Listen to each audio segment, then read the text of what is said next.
जय भीम साथियों, आज आपको एक ऐसी कहानी से रूबरू कराऊंगा। आज आपको ऐसी सच्ची कहानी सुनाऊंगा जिसको सुनकर आप भी सोचने पर मजबूर हो जाएंगे कि कैसे हमारे मसीहा ने, हमारे डॉक्टर भीमराव अंबेडकर ने जाति व्यवस्था परिवर्तन की लड़ाई लड़ी होगी। जो कहानी मैं आपके सामने पेश करने जा रहा हूं, ये एकदम सच्ची कहानी है। किसी व्यक्ति के ऊपर बीती हुई कहानी है। ये वो कहानी है कि अगर आपके अंदर दिल होगा तो आप सोचने पर मजबूर हो जाएंगे कि कैसे बाबा साहब ने वो जातिगत व्यवस्था को बदला होगा। वो जातिगत तंज, वो गुलामी से बाबा साहब ने हमको कैसे छुड़ाया होगा। जरा गौर से सुनिएगा इस कहानी को और ज्यादा से ज्यादा शेयर भी कीजिएगा ताकि सभी लोगों को बाबा साहेब की सच्ची कहानी पता लग पाए।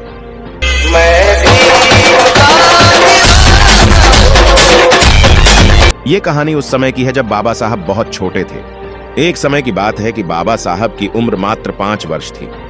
तो बाबा साहब की मां भीमाबाई की तबीयत बहुत खराब हो गई थी और उस छोटी सी उम्र में बाबा साहब को उनकी मां छोड़कर चली गई इस दुनिया से। बाबा साहब को उनकी मां छोड़कर चली गई मात्र 5 साल की उम्र में। आप सोचिए कि किसी बच्चे के सर से अगर मां का साया उठ जाए तो क्या वो अच्छे से अपने जीवन को जिएगा? क्या उसे वो प्यार मिल सकता है जो मां प्यार देती है? मात्र 5 साल की उम्र थी। साथियों, ध्यान से सुनिएगा जो मैं कहना चाह रहा हूं। 5 साल की उम्र थी। बाबा साहब ने अपने पिता सूबेदार रामजी सकपाल से कहा, मैं पढ़ना चाहता हूं। पर दोस्तों, उस समय दलित के बच्चों को पढ़ने का अधिकार नहीं था, जिसको हम बोलते हैं कि शिक्षा जन्मसिद्ध अधिकार है। तो बाबा साहब के पिता ने बच्चे की जिद पर स्कूल में दाखिले के लिए हां कर दी। बाबा साहब के पिता बाबा साहब को एक स्कूल के अंदर दाखिला करवाने के लिए बाबा साहब को लेकर पहुंचे। स्कूल के अंदर गए, प्रिंसिपल ऑफिस में पहुंचे तो प्रिंसिपल बाबा साहब को देखकर बहुत खुश हुआ कि बहुत छोटा सा बच्चा, गोल मटोल सा और दिखने में बहुत सुंदर था। तो प्रिंसिपल बहुत खुश हुआ और उसने पर्चा निकाला और बाबा साहब का दाखिला करने के लिए वो फॉर्म भरने लगा। बाबा साहब का नाम पूछा, पिता का नाम पूछा, पता पूछा, लेकिन जब पूछा गया जाति क्या है और जब बाबा साहब के पिता ने बताया कि हम महार जाति से हैं, बाबा साहब के पिता सूबेदार रामजी सकपाल जी ने बताया कि हमारी जाति महार है। दोस्तों, मैं आपको बता दूं, महार जाति को मनुस्मृति के अंदर नीच जात बताया गया है। जो आज हम कहते हैं ना कि शिक्षा जन्मसिद्ध अधिकार है, वो उस समय नहीं था। उस समय सिर्फ जाति का अधिकार था। बाबा साहब की उम्र 5 साल थी। बचपन में ही सर से माता का साया उठ गया। पिता ने पढ़ाने का सोचा क्योंकि उनके पास सपने थे। बाबा साहब को लेके पढ़ाने को सोचा तो जब पता लगा प्रिंसिपल को कि वो बच्चा ये बहुत अच्छा दिखने में था, लेकिन वो महार जाति से था। उसका ये कसूर है क्योंकि वो नीची जाति से है, या उसका कसूर है सीधे उसे विद्यालय में दाखिला नहीं मिलेगा, और उसका फॉर्म फाड़कर फेंक दिया। प्रिंसिपल ने स्कूल के चपरासी को आवाज मारकर बुलाया और बाबा साहब को उनके पिताजी सूबेदार रामजी सकपाल जी को धक्के मारकर स्कूल से बाहर निकलवा दिया, सिर्फ इसलिए क्योंकि वो महार जाति के थे। आप सोचिए, वो छोटा सा बच्चा कोई और नहीं है, हमारे राइडर थे, हमारे मसीहा बाबा साहब डॉक्टर भीमराव अंबेडकर। जरा सोचिए कि उस बच्चे पर क्या बीती होगी। बचपन में सर से मां का साया उठ जाता है, सिर्फ मात्र 5 साल की उम्र में। महार जाति की वजह से बाबा साहब के नाई ने बाल तक नहीं काटे थे। जरा सोचिए कैसा समय था वो, कितनी दर्द तकलीफ से गुजरे होंगे वो दिन। बहुत सारी चीजें थी बचपन में। जो प्यार मिलना चाहिए था वो प्यार नहीं मिला। जरा सोचिए कि कैसे अपना रास्ता परिवर्तन किया होगा, कैसे बाबा साहब ने वो लड़ाई जीती होगी, वह जीवन भर इस भेदभाव को कैसे सहन किया होगा। जरा सोचिए, आज हम लोग अपने बच्चों को बहुत अच्छे अच्छे स्कूल में दाखिला करवाते हैं। बाबा साहब को स्कूल के अंदर दाखिला नहीं मिला, लेकिन हम जिस स्कूल में जाते हैं तो हमें सबसे पहले अच्छी फैसिलिटीज चाहिए होती है, वरना हम स्कूल में दाखिला नहीं करवाते। अगर स्कूल में अच्छी लाइट नहीं है तो हम नहीं पढ़ाएंगे। अगर स्कूल में एसी नहीं है, पंखे नहीं है तो हम नहीं पढ़ाएंगे। अच्छा पानी नहीं है तो हम नहीं पढ़ाएंगे। अच्छी बात है। बाबा साहब क्या क्या कह गए? बाबा साहब का कहना था कि एक रोटी कम खा लेना, लेकिन अपने बच्चों को जरूर पढ़ाना।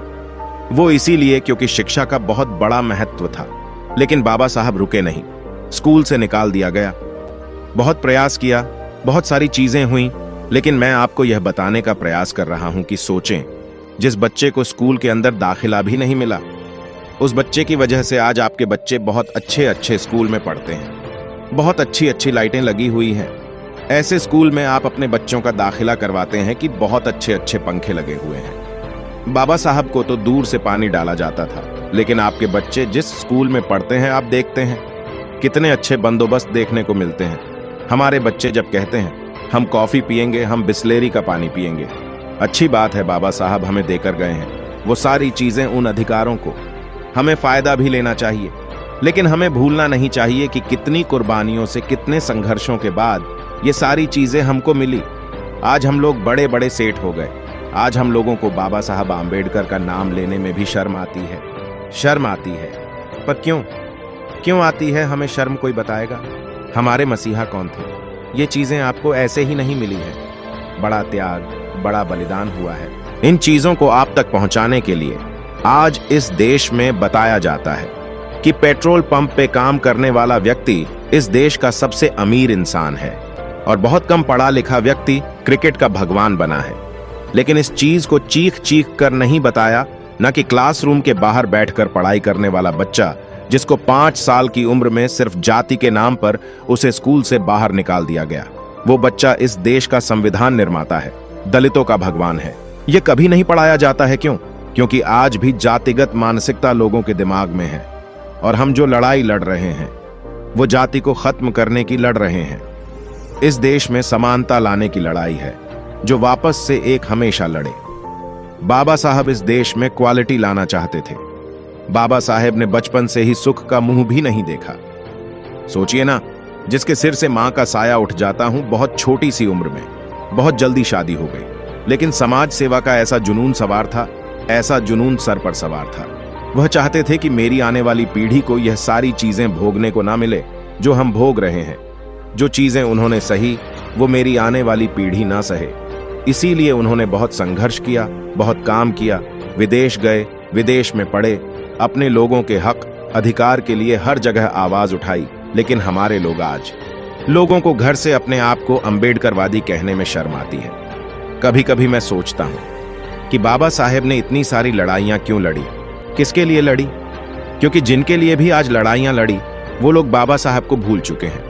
वो लोग भूल चुके हैं कि कितनी मुश्किलों से ये कारवां यहां तक पहुंचा और आज लोग इस कार्य में चलने को तैयार नहीं हैं। वो भूल चुके हैं। आज एक बात मैं कह देना चाहता हूं, अगर ये ऐसे ही चलता रहा ना तो फिर हालात वही होंगे। आने वाली पीढ़ी को भी सिर्फ जाति के नाम पर, सिर्फ जाति के नाम पर स्कूल से बाहर निकाल दिया जाएगा, नहीं पढ़ने दिया जाएगा। उस समय जब बच्चा मर जाता था तब कफन के लिए पैसे भी नहीं थे, मां ने साड़ी का पल्लू फाड़ा था। लेकिन आज अगर आपके बच्चे के पेट में हल्का सा दर्द भी होता है तो बड़े बड़े हॉस्पिटल आपको याद आते हैं, और जिसमें आप डोनेशन के नाम पे बहुत सारी फीस पहले से जमा कर देते हैं कि नहीं, मुझे मेरे बच्चे का इलाज सही चाहिए। ये सब बाबा साहब ही देकर गए हैं, लेकिन हम लोग भूल चुके हैं उस महान व्यक्ति को। वो कितनी मुश्किलों से यहां तक पहुंचा होगा, हमारे लिए बहुत कुछ किया है। मैं बार बार चीख चीख के कहता हूं कि बाबा साहब ने उस समय कुछ किया तो इसलिए कि ताकि वो अपनी आने वाली पीढ़ी को बहुत अच्छा देख सकें, जो आज हम आप भोग रहे हैं। और याद रखिएगा, अगर आप नहीं करेंगे तो आपके आने वाली पीढ़ी जो है जंजीरों में जकड़ी पैदा होगी, गुलाम पैदा होगी। याद रखिए, सोचने से नहीं मिलता है तमन्नाओं का शहर, कि सोचने से नहीं मिलता है तमन्नाओं का शहर। मन को नाव के समान चलाना भी पड़ता है साथियों, मंजिल को पाने के लिए, मंजिल को पाने के लिए। और बाबा साहब चले, और 26 नवंबर 1949 को बाबा साहब ने इस देश को ऐसा संविधान दिया जिसके अंदर सभी को इक्वालिटी, समानता दी, जिसके अंदर सभी को यह लिखा कि शिक्षा हर व्यक्ति का जन्म सिद्ध अधिकार है, उसको कोई रोक नहीं सकता। अगर किसी के पास पढ़ने के लिए पैसे नहीं तो सरकार पढ़ाएगी, अगर किसी के पास खाने को पैसे नहीं है तो उसे सरकार खिलाएगी। जाति के नाम पे किसी के साथ भेदभाव नहीं होगा, जाति के नाम पे आपको स्कूल से बाहर नहीं निकाला जाएगा कि बाबा से देखेगा। लेकिन आज चीजें भाई और लोकतंत्र को खत्म करने का प्रयास किया जा रहा है, अभिव्यक्ति की आजादी को छीनने का प्रयास किया जा रहा है। मैं खुले तौर पर बोल रहा हूं, लेकिन हमारे लोग जिन्होंने दिया उस व्यक्ति को भूल चुके हैं। मैं दोबारा फिर कहूंगा कि सोचने से नहीं मिलते हैं, तमन्ना के शहर चलना भी पड़ता है। साथियों, मंजिल को पाने के लिए, मंजिल को पाने के लिए आप जरूर सोचना, मैंने अपने समाज के लिए क्या किया। विचार कीजिएगा इस बात पे और गहराई से सोचिएगा कि क्यों मैं इतना शिक्षक, क्या आप लोगों को बार बार ये बात कहता हूं कि बाबा साहब की मूवमेंट में चलिए, बाबा साहब को घर घर तक पहुंचाइए। अरे यार, हम तो वो लोग हैं कि अगर किसी ने इतना सा भी एहसान हमारे ऊपर किया तो हम उसका एहसान जिंदगी भर नहीं भूलते हैं, लेकिन भूल रहे हैं। हम क्यों भूल रहे हैं? मत भूलिए, सोचिए जरूर कि मैंने क्या कहा, इस पर विचार कीजिएगा और लोगों तक भी इस मैसेज को पहुंचाएगा जो मैसेज मैंने आप लोगों तक पहुंचाया। बाबा साहेब का नाम घर घर तक पहुंचाएं, आपकी जिम्मेदारी है आपकी। मत भागिएगा साथियों, मत भागिएगा। बाबा साहब भी भाग गए होते तो आपको हमको ये जिंदगी नसीब नहीं होती जो मान सम्मान स्वाभिमान की जिंदगी हम जी रहे। जय भीम, जय भारत। दोस्तों, आज की वीडियो में बस इतना ही। वीडियो पसंद आई हो तो एक लाइक करें और कमेंट बॉक्स में जय भीम जरूर लिखें। इस चैनल पर मैं सिर्फ बाबा साहेब के जीवन से जुड़ी छोटी बड़ी सभी जानकारी लेकर आता रहता हूं। यदि आप